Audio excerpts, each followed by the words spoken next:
بسم اللہ الرحمن الرحیم۔ گمنام ہیرو کے معزز ناظرین السلام علیکم۔ دوستو لائک ضرور کر دیا کریں، شکریہ۔ آئیے چلتے ہیں کہانی کی طرف۔ بہت اچھا ہوا اس وقت تم سے بات ہو گئی، ورنہ ہم بے خبری میں 7 بجے وہاں پہنچ جاتے۔ آئی مین اور کیلی کے لیے ہم نے واجبی سی تیاری کی تھی، اب ہمیں اپنے پورے پروگرام پر نظر ثانی کرنی پڑے گی۔ اگر تم آج ہی وہاں جانے کے ارادے پر قائم ہو تو میں اپنے آدمی وہاں سے ہٹا لوں، ان کے رہنے سے کوئی سنگین پیچیدگی پیدا ہو سکتی ہے۔ وہ صرف نگرانی پر مامور ہیں، تو تم 7 بجے انہیں ہٹا لو۔ اگر کسی وجہ سے ہمارا پروگرام ملتوی ہوا تب بھی کچھ نہیں بگڑے گا۔ جیکب گمنام آدمی نہیں ہے، وہ آئی مین کی طرح رپوشی اختیار نہیں کرے گا۔ میں CSD کے بغیر کھل کر یہ ساری باتیں نہیں کر سکتا تھا۔ اب میرے ذہن میں کوئی بوجھ نہیں رہا۔ مجھے یہ جان کر بہت خوشی ہوئی کہ جو گلی میرے لیے بند ثابت ہو رہی تھی، تم نے اس میں اپنی راہ بنا لی ہے۔ میں اسی فون پر کسی اچھی خبر کا منتظر رہوں گا۔ تم فکر نہ کرو، میں اشاروں کنایوں میں تمہیں کچھ نہ کچھ ضرور بتا دوں گا۔ میں نے فون بند کر دیا اور اضطراری طور پر اپنی جیب سے پیکٹ نکال کر ایک سگریٹ سلگا لی۔ یہ حیران کن واقعہ رونما ہوا ہے۔ دونوں اپنے اپنے طور پر کام کر رہے تھے، مگر آخر میں منزل ایک ہی ثابت ہوئی ہے۔ ویرا بولی، جلال میں بڑے سرکاری افسروں والی رونت نہیں ہے۔ اس کی سب سے اچھی عادت یہ ہے کہ چلتا ہے تو پوری ٹیم کو لے کر چلتا ہے۔ میں نے کہا، اس وقت وہ ذرا بھی کسل مندی سے کام لیتا تو ہم فالکن ہاؤس میں جیک اور اس کے ساتھیوں کی موجودگی سے بے خبر رہتے اور ہمارا مشن ناکام ہو جاتا۔ میں نے CSD آف کی اور اسپیکر فون آن کرنے کے بجائے ریسیور اٹھا کر اور اول خان کا موبائل نمبر ڈائل کرنا شروع کر دیا۔ اس وقت 7 نہیں بجے تھے۔ مجھے امید تھی کہ وہ اسٹیشن 4 سے نہیں نکلا ہوگا، مگر یہ ضروری نہیں تھا کہ وہ اپنے دفتر میں موجود ہوتا۔ موبائل فون پر اس سے فوری رابطہ ہو گیا۔ اول خان کے لیے وہ خبر سنسنی خیز ضرور تھی، مگر تشویشناک بھی تھی۔ میں نے اختصار سے کام لیتے ہوئے اسے صرف اتنی بات بتائی کہ ہمارا کالا دشمن اپنے 2 مسلح محافظوں کے ساتھ ہمارے مطلوبہ مکان میں موجود تھا۔ اس نے مجھ سے فوری طور پر گھر آنے کا وعدہ کر لیا۔ وہ پہلے سے طے کیے ہوئے پروگرام کے مطابق 2 آدمیوں اور 2 گاڑیوں کے ساتھ آ رہا تھا۔ باہمی مشاورت کے بعد حکمت عملی میں کوئی تبدیلی طے پاتی تو وہ ایک فون کر کے اپنے کیمپ سے مزید نفری طلب کر سکتا تھا۔ ہم تینوں کو زیادہ دیر تک اس کی آمد کا انتظار نہیں کرنا پڑا۔ وہ آیا تو اس کے چہرے پر کسی قسم کے جوش و خروش کے بجائے فکر اور پریشانی نے ڈیرے ڈال رکھے تھے۔ ہاں اب بتاؤ کہ جلال کیا کہہ رہا تھا؟ اس نے آتے ہی مطالبہ کر دیا۔ میں نے اسے پوری بات سے آگاہ کر دیا۔ اس کا سرد رویہ دیکھ کر مجھے مایوسی ہوئی تھی۔ جیک جب تک وہاں موجود ہے ہمیں ادھر کا رخ کرنے سے گریز کرنا چاہیے۔ میرے خاموش ہونے پر اس نے اپنا فیصلہ صادر کر دیا۔ کیا یہ بات ہمارے حق میں نہیں ہے کہ اس وقت فالکن ہاؤس میں ایک کے بجائے ہمارے 2 حریف موجود ہیں؟ میں نے پوچھا۔ آئی مین کی بات الگ ہے، وہ ایک عام امریکی ہونے کے باوجود ہمارا ملزم بن چکا ہے۔ اس کے خلاف اخباروں میں کافی مواد چھپ چکا ہے۔ اس کے خلاف کارروائی ہوتی ہے تو باہر سے کوئی مداخلت کرے گا، نہ اس کے حق میں کوئی آواز بلند ہوگی۔ جیک اور ڈیلٹا فورس والوں کی موجودگی معاملات کو بگاڑ دے گی۔ ان تینوں کی موجودگی کی وجہ سے تمہیں کس بگاڑ کا خوف ہے؟ ویرا نے سوال کیا۔ وہ سرکاری آدمی ہیں، اپنی مدد کے لیے پولیس یا اپنے کونسل خانے سے فون پر مدد طلب کر سکتے ہیں۔ کوئی بھی آنے سے انکار نہیں کرے گا۔ اسی وقت سلطان شاہ آ گیا۔ اس کی آنکھیں سرخ اور سوجی ہوئی لگ رہی تھی، موڈ بہت خراب تھا، جو ویرا کو دیکھ کر مزید خراب ہو گیا۔ اس نے آتے ہی ویرا کو مخاطب کرتے ہوئے کہا تھا، تم نے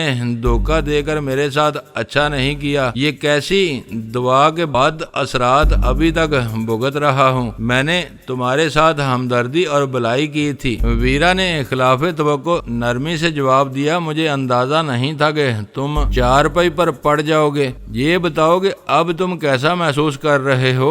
چاہو تو کسی ڈاکٹر کو دکھایا جا سکتا ہے، میں نے ہمدردانہ لہجے میں کہا۔ غزالہ بھی ضد کر رہی تھی، میں کسی ڈاکٹر کے پاس نہیں جاؤں گا، وہ طبیعت کو اور بگاڑ دے گا، دوائیں مجھے راس نہیں آتی، 1-2 روز میں میری طبیعت خود ہی سنبھل جائے گی۔ یہ غنیمت ہے کہ ویرا کی مہربانی کے باوجود میں زندہ نظر آ رہا ہوں۔ اس پر کنوتیت طاری تھی، اس کی آمد کی وجہ سے ایک اہم موضوع پس پشت چلا گیا تھا۔ میں نے غزالہ کو اشارہ کیا اور وہ اول خان کی طرف سے مزاج پرسی کے بعد سلطان شاہ کو اپنے ساتھ لے کر دوسرے کمرے کی طرف چلی گئی۔ وہ سرکاری آدمی ضرور ہیں مگر اپنے پیش رووں کی طرح اس وقت بہت غلط مقام پر آئی مین کے ساتھ موجود ہیں۔ پتہ نہیں یہ لوگ ماضی کے تجربات سے سبق لینے کے بجائے خود سری کے مظاہرے پر کیوں تلے رہتے ہیں۔ اس وقت ان کی پوزیشن مخدوش ترین ہے، وہ کسی کو اپنی مدد کے لیے بلانے کے بجائے فالکن ہاؤس سے نکل بھاگنے کی کوشش کریں گے اور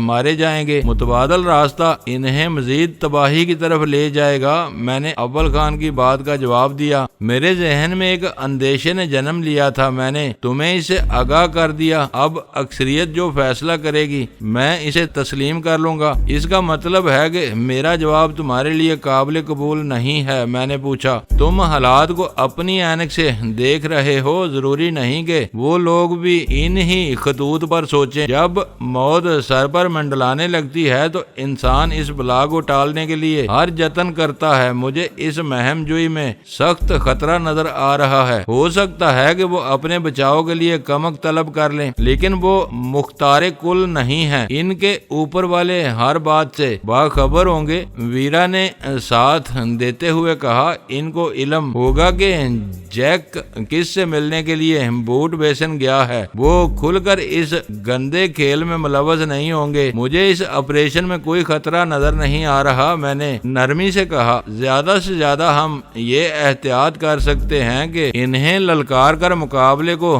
طول دینے کی کوشش نہ کریں، ان پر اچانک وار کریں اور ان کو دبوچ لیں۔ اول خان کی آنکھوں میں اطمینان کی ایک لہر سی دوڑتی ہوئی نظر آئی۔ شاید میری آخری تجویز میں اسے کوئی تسلی بخش نقطہ نظر آ گیا تھا۔ ٹھیک ہے، وہ بولا، ہماری تیاری بہت کافی ہے، نفری میں کچھ اضافہ کرنا ہوگا۔ آپس میں اتفاق رائے ہونے کے بعد ہم نے اس مشن کے لیے نئے سرے سے افرادی ضروریات کا جائزہ لینا شروع کر دیا۔ بوٹ بیسن کا علاقہ دن کے اجالے میں قدرے اجڑا اور بے رونق سا نظر آتا ہے، لیکن اندھیرا گہرا ہونے کے ساتھ ساتھ وہاں روشنی اور تفریح کے متلاشیوں کا ایک سیلاب آ جاتا ہے جو کھانے پینے کی مختلف اشیاء کی دکانوں کے گرد رات گئے تک رواں رہتا ہے۔ ہمارا کارواں چوراہے کے ایک کونے پر دور تک پھیلے ہوئے فوڈ سینٹرز کے سامنے سے گزرا تو وہاں زندگی اپنے شباب پر آئی ہوئی تھی اور فضا دور دور تک پکتے بنتے اور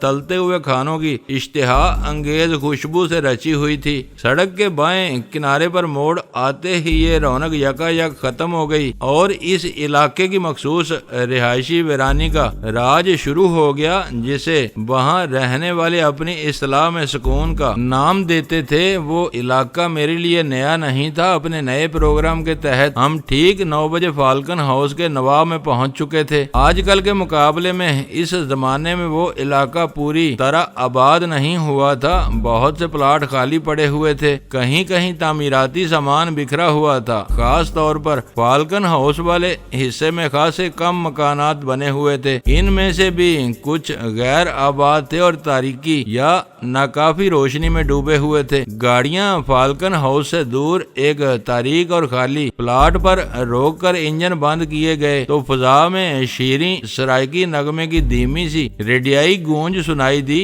وہ زیادہ دور کی آواز نہیں تھی، شاید کسی زیر تعمیر مکان میں رہنے والے مزدور دن بھر کی تکان دور کرنے کے لیے ریڈیو پر اپنے پسندیدہ گلوکاروں کے نغمے سن رہے تھے۔ وہ بارسوخ عمرہ اور شرفا کا رہائشی علاقہ تھا، اس لیے اس بستی میں عارضی پڑاؤ ڈالنے والے مزدور ڈرے سہمے رہتے تھے۔ تاریک اور خوشگوار فضا میں تیرتی ہوئی مدر آواز انہوں نے دھیمی رکھی تھی تاکہ وہ علاقے کے مستقل مکینوں کی سماعت پر گراں نہ گزرے، پھر بھی مجھے وہ نغمہ اپنے میٹھے بولوں کے ساتھ صاف سنائی دے رہا تھا۔ ایک طرف زندگی کی وہ بے فکری اور بے ثباتی تھی جہاں مزدور دنیا و مافیا کی ہر فکر سے بے پرواہ ہو کر پرائی چھت کے نیچے نانو شبینہ سے سیر ہو کر آرام کر رہے تھے، اور دوسری طرف فالکن ہاؤس کا غلیظ ماحول تھا جہاں بگڑے ہوئے ذہنوں والے فرعون صفت بدماش سر جوڑ کر انسانوں کو بگاڑنے اور تباہ کرنے کی فکر میں لگے ہوئے تھے۔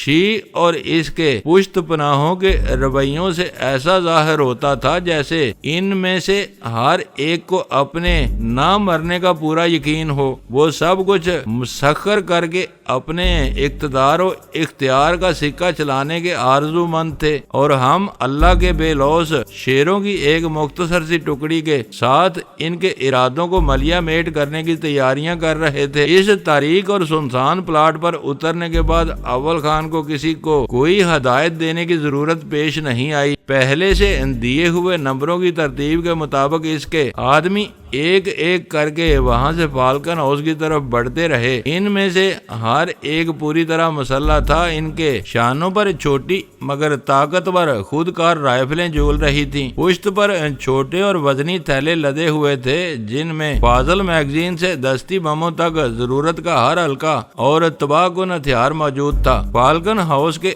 ایک طرف مکان بنا ہوا تھا جو دور ہی سے آباد نظر آ رہا تھا۔ اسپیشل ٹاسک فورس والوں کو مکمل خاموشی اور رازداری کے ساتھ اس عمارت کو باقیہ تینوں سمتوں سے اپنے حصار میں لینا تھا تاکہ وہاں سے کوئی بچ کر فرار نہ ہو سکے۔ آخری آدمی کے روانہ ہو جانے کے بعد اس پلاٹ کی تاریکی میں ہم چار افراد کھڑے رہ گئے۔ میں، ویرا اور اول خان کے ساتھ کھڑا ہوا تھا۔ کارواں کی ان تینوں گاڑیوں کی دیکھ بھال کی ذمہ داری پر مامور سنتری یا سپاہی ہم سے دور مؤدب کھڑا ہوا تھا۔ میں پھر کہہ رہا ہوں کہ تم دونوں ایک مرتبہ پھر سوچ لو، تم بہت بڑا خطرہ مول لینے جا رہے ہو۔ میدان صاف ہو جانے کے بعد اول خان نے دبی دبی سرگوشیانہ آواز میں کہا، میں برے وقت سے ڈرتا ہوں، اندر صرف دشمن کا راج ہے، باہر میرے مسلح آدمی تیار ہو رہے ہیں، تم دونوں ان کے درمیان گر جاؤ گے۔ براہ راست اور بھاری تصادم کی نوبت آئی تو تم اپنوں کی گولیوں کا نشانہ بن سکتے ہو۔ میری سمجھ میں نہیں آ رہا کہ اس خطرے کو کیسے ٹالا جا سکے گا۔ میں بھی تمہیں بتا رہا ہوں کہ آج کی رات بہت اہم ہے۔ میں نے بھی نیچے لہجے میں کہا، آئی مین اور جیک کو یہاں سے ہر قیمت پر زندہ یا مردہ پکڑنا ہے۔ ہماری وجہ سے تم کسی مرحلے پر نہیں ہچکچاؤ گے۔ ہو سکتا ہے کہ باہر سے کسی کی مداخلت کی ضرورت ہی نہ پڑے، وہ لمحہ آ جائے تو پھر جھجکنے کی ضرورت نہیں۔ زندگی بار بار نہیں ملتی۔ اندھیرے میں ویرا کے ہونٹوں پر خفیف سی مسکراہٹ تیرتی نظر آئی۔ اس کا بہترین مصرف یہی ہے کہ اسے کسی بڑے اور نیک مقصد کے لیے داؤ پر لگا دیا جائے۔ وقت نہیں آیا تو توپ کے گولے بھی کچھ نہیں بگاڑ سکتے۔ موت آنی ہے تو بستر پر لیٹے لیٹے بھی آ جاتی ہے۔ تم دونوں ہم خیال اور ہم زبان ہو جاتے ہو تو تمہیں سمجھانا مشکل ہو جاتا ہے۔ اول خان اپنی مسلسل ناکامی پر زچ آ کر بولا، موت کے برحق ہونے کے بارے میں میرا عقیدہ تم دونوں سے زیادہ مضبوط ہے، مگر ریل کی پٹڑی پر لیٹ کر یہ توقع رکھنا کہ قریب آنے پر وہ تمہیں کاٹنے اور روندنے کے بجائے فضا میں اڑتی ہوئی گزر جائے گی، نری حماقت ہے۔ بقیہ باتیں اس مہم سے نمٹنے کے بعد ہوں گی۔ میں نے اس سے ہاتھ ملاتے ہوئے کہا، اب ہمیں چل دینا چاہیے۔ اول خان نے بے اختیار مجھے اپنے سینے سے لگا کر بھینچ لیا۔ اس جذباتی معانقے کے بعد اس نے پوری اتفاق سے ویرا سے ہاتھ ملایا اور ہم دونوں وہاں سے چل دیے۔ اول خان کو ہمارے چلے جانے کے بعد اپنی جگہ سنبھالنی تھی۔ تم نے کبھی غالب کو پڑھا ہے؟ میں نے خاموشی سے کچھ دور نکلنے کے بعد ویرا سے پوچھا۔ پڑھا نہیں، لیکن نام سنا ہے، وہ تمہاری اردو کا کوئی بڑا شاعر تھا۔ ویرا نے اپنی روایتی بے نیازی سے جواب دیا۔ اس وقت وہ کیوں یاد آ گیا؟ اس نے کہا ہے، بنا کر فقیروں کا ہم بیس غالب تماشائے اہل کرم دیکھتے ہیں۔ ویرا ہنس پڑی۔ تاروں کی چھاؤں میں پھیلے ہوئے سناٹے میں مجھے اس کی وہ ہنسی بہت سادہ اور معصومانہ محسوس ہوئی۔ ہم نے فقیروں کا روپ دھارا ہوا ہے تو تمہیں غالب کی شاعری یاد آ رہی ہے۔ اس وقت تم یوں لنگڑا رہے ہو جیسے تمہارا یہ عیب پیدائشی ہے۔ تم نے بھی بہترین سوانگ رچایا ہے، بس اپنی اجلی رنگت سے مار کھا رہی ہو، ورنہ پکی فقیرنی لگ رہی ہو۔ ہمارے پیچھے ایک تیز رفتار کار اپنے ہیڈ لیمپس کی تیز روشنی بکھیرتی ہوئی نمودار ہوئی اور زن سے ہمارے قریب سے گزر گئی۔ کسی اور دروازے پر سوال کرنے کا ارادہ ہے یا سیدھے وہیں چلو گے؟ ویرا نے پوچھا۔ بس چلتی رہو، یہاں کے رہنے والے اپنے مکانوں میں اس طرح محصور ہیں کہ انہیں باہر کی کچھ خبر نہیں ہوتی۔ دوسروں کے آرام میں خلل انداز ہونے کا کوئی فائدہ نہیں ہے۔ ہم باتیں کرتے ہوئے ذرا سی دیر میں فالکن ہاؤس کے بند چوبی فاٹک تک پہنچ گئے، جہاں ایک ستون میں اندر سے رابطہ کرنے کے لیے انٹرکام لگا ہوا تھا۔ فقیروں کے روپ میں انٹرکام استعمال کرنا ناموزوں تھا۔ میں نے بڑھ کر چوبی دروازے پر لگا ہوا بیرونی کنڈا بجا دیا۔ سناٹے میں وہ آواز پرشور ثابت ہوئی۔ اندر سے کسی مقامی نے فوراً ہی کون ہے کا نعرہ لگایا تھا۔ ہمارے لیے یہ انکشاف تھا کہ فالکن ہاؤس میں 5 غیر ملکیوں کے علاوہ ایک چوکیدار بھی موجود تھا۔ خالد نے باز پرس کے دوران میں اس کا کوئی ذکر نہیں کیا تھا۔ اللہ کے نام پر 2 روٹی بابا۔ میری کوہنی مارنے پر ویرا نے اپنی سریلی آواز میں آنکھ لگائی۔ بھاگ جاؤ، یہاں کچھ نہیں ہے۔ اندر سے وہی آواز آئی۔ 2 وقت کے بھوکے ہیں، کچھ دے دو بابا، اللہ بھلا کرے گا۔ ویرا نے کنڈا کھڑکا کر التجا کی۔ اندر سے کسی کے بڑبڑانے اور پھر پختہ فرش پر چلنے کی آواز آئی۔ شاید اس نے سمجھ لیا تھا کہ بکارن ڈھیٹ تھی، آسانی سے پیچھا چھوڑنے والوں میں سے نہیں تھی۔ چوبی فاٹک کی ذیلی کھڑکی کھلی اور اس کے پیچھے ایک ذہین اور نوجوان شخص قمیض شلوار میں ملبوس کھڑا نظر آیا۔ اس نے ویرا کو وحشت ناک نظروں سے گھورتے ہوئے کہا، کیا ایک دفعہ کی بات سمجھ میں نہیں آتی جو کنڈا بجائے جا رہی ہو؟ میں نے کسی چندیائے ہوئے آدمی کی طرح اپنی آنکھیں نیم باغ کی ہوئی تھی۔ میں نے دروازے نما کھڑکی سے پورچ میں کھڑی ہوئی دونوں گاڑیاں دیکھ لی تھی، جن میں سیاہ بلٹ پروف کار دوپہر میں آئی مین کے استعمال میں تھی۔ اس کے پیچھے کھڑی ہوئی لینڈ کروزر میں شاید جیک وہاں پہنچا تھا۔ دے دے، اللہ تیرے دل کی مراد پوری کرے گا، تجھے چاند سی لڑکی ملے گی۔ ویرا نے بے تکلفی سے نوجوان چوکیدار کے کندھے پر ہاتھ رکھ دیا۔ دوسرے ہاتھ سے اس نے اپنی بغل میں کھجانا شروع کر دیا تھا۔ چوکیدار نے ویرا کا ہاتھ اپنے کندھے سے ہٹانے کی کوشش نہیں کی۔ وہ ویرا کے دعوت آمیز انداز سے کچھ مسحور سا ہو گیا تھا۔ میرے لیے وہ قیامت کے لمحات تھے۔ ہمارے اگلے کھیل کا سارا دار و مدار ہماری کامیابی یا ناکامی پر تھا۔ ہمیں بھیک کے بہانے وہاں ٹکنے یا اندر پہنچنے کا موقع مل جاتا تو ہم تیزی سے اپنا کام آگے بڑھا سکتے تھے۔ وہاں پیر جمانے میں ناکامی ہوتی تو ہم فالکن ہاؤس کے مکینوں کو کوستے ہوئے آگے بڑھ کر اول خان سے جا ملتے اور پھر متبادل منصوبے پر عمل درآمد کا آغاز ہو جاتا۔ باہر کون ہے؟ روشن پورچ سے امریکی لب و لہجے میں کسی نے انگریزی میں سوال کیا اور میرا دل اچھل کر حلق میں آ گیا۔ وہ امریکی ڈیلٹا فورس کا کوئی کمانڈو تھا جو جیک کی حفاظت کے لیے فالکن ہاؤس کے اگلے حصے کی نگرانی کر رہا تھا۔ مجھے معلوم تھا کہ ویرا کا جو ہاتھ نوجوان چوکیدار کے کندھے پر رکھا ہوا تھا، اس کی ایک انگلی میں زہریلے نگینے والی انگوٹھی اپنی صحیح ترین پوزیشن پر تھی۔ میرے ذرا سے اشارے پر وہ اپنے ہاتھ کا دباؤ بڑھا کر اس نوجوان کو موت کے گھاٹ اتار سکتی تھی، مگر ہمارا ہدف وہ چوکیدار نہیں تھا۔ جب تک ہمیں یہ یقین نہ ہو جاتا کہ اسے ٹھکانے لگانے کے بعد ہم اپنی پیش قدمی جاری رکھ سکیں گے، اسے مارنا بے سود تھا۔ وہ اس گھر کا دربان ضرور تھا مگر زیادہ قصوروار نہیں تھا۔ جوان لڑکی ہے، کچھ مانگ رہی ہے، چوکیدار نے پلٹ کر ٹوٹی پھوٹی انگریزی میں جواب دیا اور ویرا کا ہاتھ اس کے شانے سے ڈھلک کر الگ ہو گیا۔ سوال کرنے والا جواب سننے سے پہلے ہی حرکت میں آ چکا تھا۔ اندر کے فرش پر اس کے وزنی قدموں کی چاپ سنائی دے رہی تھی۔ چند لمحوں لمحوں میں وہ سامنے آ گیا۔ وہ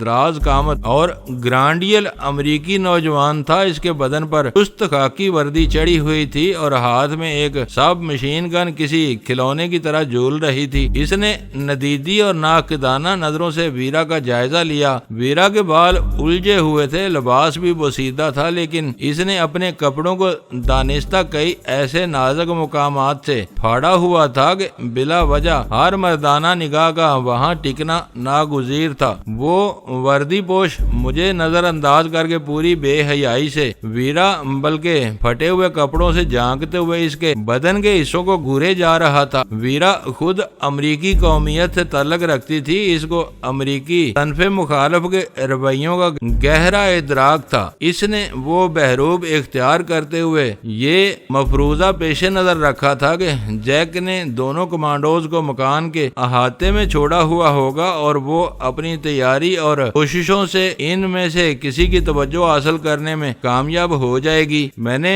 شبہ ظاہر کیا تھا کہ ویرا کا گندا حلیہ شاید ان میں سے کسی کے ذوق کے معیار پر پورا نہ اتر سکے، تو اس نے اعتراض ہنس کر اڑا دیا تھا۔ اس کا کہنا تھا کہ دل پھینک امریکی اپنے جذبوں کی آسودگی کے لیے کسی چیز کی پرواہ نہیں کرتے، گندگی تک کو چاٹ جاتے ہیں۔ وہ سفید فاموں کی منافقت پر بڑی بے رحمی سے تنقید کرتی تھی۔ اس کا کہنا تھا کہ پالتو جانوروں کے ساتھ سر عام ہونے والی معمولی سی زیادتی پر سراپا احتجاج بن جانے والے بعض گھٹیا لوگ خلوت میں اپنے پالتو جانوروں کے ساتھ ایسی بدسلوکیاں کرتے ہیں کہ گھن آنے لگتی ہے۔ نوجوان چوکیدار نے سفید فام کمانڈو کی دلچسپی کا اندازہ لگا لیا تھا، اس لیے اس کے پیچھے خاموشی سے کھڑا ہوا تھا۔ ویرا کے تفصیلی جائزے سے فارغ ہو کر اس نے ایک سرسری نگاہ میرے اوپر ڈالی اور پھر مڑے بغیر چوکیدار سے پوچھا، کیا اس کا ساتھی اندھا ہے؟ چوکیدار نے وہی سوال اردو میں مجھ سے دہرایا، کیا تم اندھے ہو؟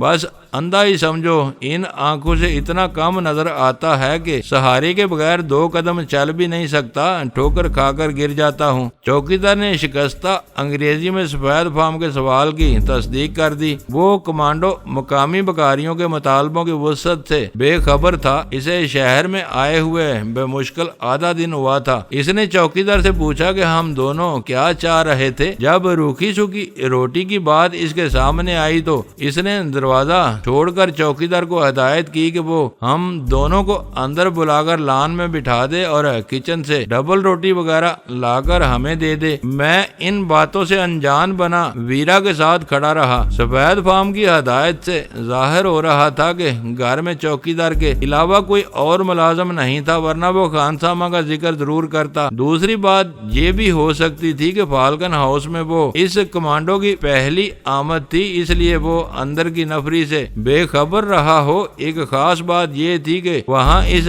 کمانڈو کا رویہ مہمان والا نہیں تھا۔ بظاہر ایسا معلوم ہو رہا تھا جیسے تحفظ کی چھتری میسر آنے کے بعد جیک اسمتھ اپنے محافظوں سمیت امریکی قونصل خانے سے فالکن ہاؤس منتقل ہو گیا ہو۔ ہمارا داؤ چل گیا۔ مشکل ترین مرحلہ فالکن ہاؤس میں داخلے کا تھا، جس کی اجازت مل چکی تھی۔ کمانڈو کے خاموش ہونے کے بعد چوکیدار نے ہم دونوں کو بلا کر گہرے سبز لان پر بٹھا دیا، جہاں برآمدے سے کافی روشنی آ رہی تھی۔ مجھے یقین تھا کہ اول خان نے اپنی انفراریڈ دوربین کے ذریعے واضح طور پر ہمیں فالکن ہاؤس میں داخل ہوتے ہوئے دیکھا ہوگا اور سکتے کے سے عالم میں رہ گیا ہوگا جب تک ہم باہر تھے۔ اس کی نظروں میں تھے، اندر جانے کے بعد اس کی نگاہوں سے اوجھل ہو گئے تھے۔ ہمارے اس راست اقدام کے بارے میں اس کے اپنے تحفظات تھے، جن سے اس مہم کے خاتمے تک چھٹکارے کی کوئی صورت نہیں تھی۔ اس کی ذہنی پریشانیاں دور کرنے کے لیے میں صرف اتنا کر سکتا تھا کہ اس بساط کو جلد از جلد سمیٹ لوں۔ اندر قدم رکھتے ہی میرے سارے حواسوں نے اپنی پوری صلاحیت کے ساتھ کام کرنا شروع کر دیا تھا۔ میں نے سماعت پر زور دے ڈالا،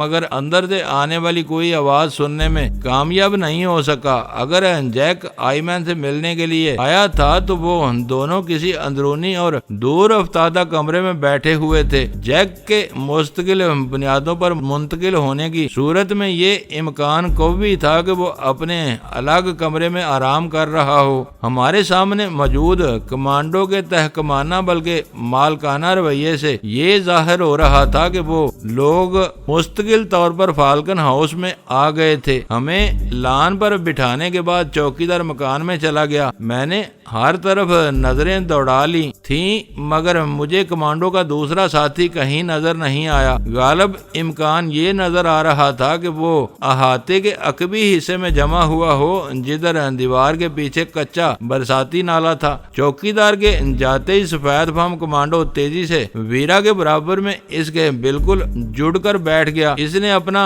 بایاں ہاتھ ویرا کے داہنے شانے اور گردن کے پیچھے سے گزار کر دوسرے شانے پر جما دیا تھا۔ وہ الو کا پٹھا مجھے بالکل اندھا سمجھ رہا تھا۔ تم اس قدر حسین اور گوری ہو کہ کپڑے بدل لو تو میرے دل کی رانی بن سکتی ہو، اس نے داہنے ہاتھ سے ویرا کی ٹھوڑی اوپر اٹھا کر جذباتی لہجے میں کہا۔ ہم دیسی فقیر بنے ہوئے تھے، اس وقت بدیسی زبان کا سمجھنا ہمارے لیے قیامت سے کم نہ ہوتا، مگر لہجوں اور حرکتوں کی اپنی زبان ہوتی ہے۔ ویرا کے ہونٹوں پر اس خبیث کے لیے ایسی والہانہ مسکان ابری کہ میرا خون سلگ اٹھا۔ وہ مصلحت کے تحت کمانڈو کو رجانے کی پوری کوشش کر رہی تھی۔ ویرا کی حوصلہ افزائی سے سفید فام کمانڈو کے صبر کا پیمانہ چھلک گیا اور اس کا چہرہ ویرا کے رخسار کی طرف جھک گیا۔ میں نے بہت تیزی سے ارد گرد کا جائزہ لیا، قاتل زہر کے نگینے والی انگوٹھی کا رخ درست کیا اور میدان صاف پاتے ہی اپنی جگہ چھوڑ کر اس کمانڈو کی گردن ناپ لی۔ وہ اس وقت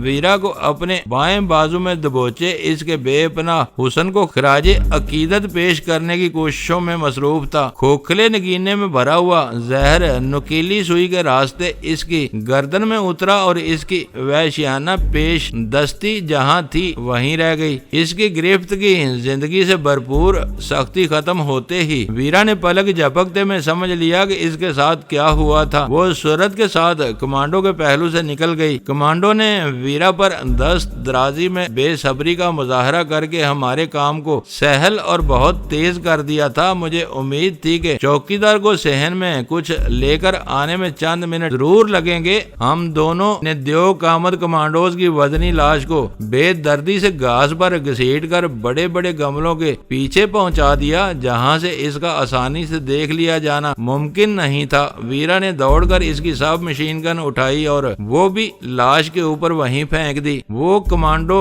حیرت ناک سرعت اور آسانی کے ساتھ اپنے انجام کو پہنچا تھا۔ ویرا نے شوق انداز میں مجھے آنکھ ماری۔ میں جواب میں آنکھیں کھول کر مسکرایا اور پھر ہم دونوں پھرتی سے اپنی پرانی جگہ پر لوٹ کر مسکینوں کی طرح بیٹھ گئے۔ مجھے حیرت ہو رہی تھی کہ ویرا کس حد تک اپنے ہم وطنوں کی نبض شناس تھی۔ مایا ناز ڈیلٹا فورس کا ایک کمانڈو ذلت اور موت کے بالکل اسی گڑھے میں گرا تھا جو ویرا نے اس کے لیے پہلے سے تیار کیا ہوا تھا۔ چوکیدار آئے تو اس سے کیا کہنا ہے؟ ویرا نے میری طرف متوجہ ہوئے بغیر سوال کیا۔ اشارے کرتا ہوا پیچھے گیا ہے، میں نے بلا توقف کہا۔ چوکیدار نے اندر جانے کے لیے مکان کا صدر دروازہ استعمال نہیں کیا تھا۔ وہ کونے سے مڑ کر کچن یا کسی راہداری میں کھلنے والے دروازے سے اندر گیا ہوگا۔ کئی منٹ کے بعد وہ اسی سمت سے نمودار ہوا تو مسلح کمانڈو کو نہ دیکھ کر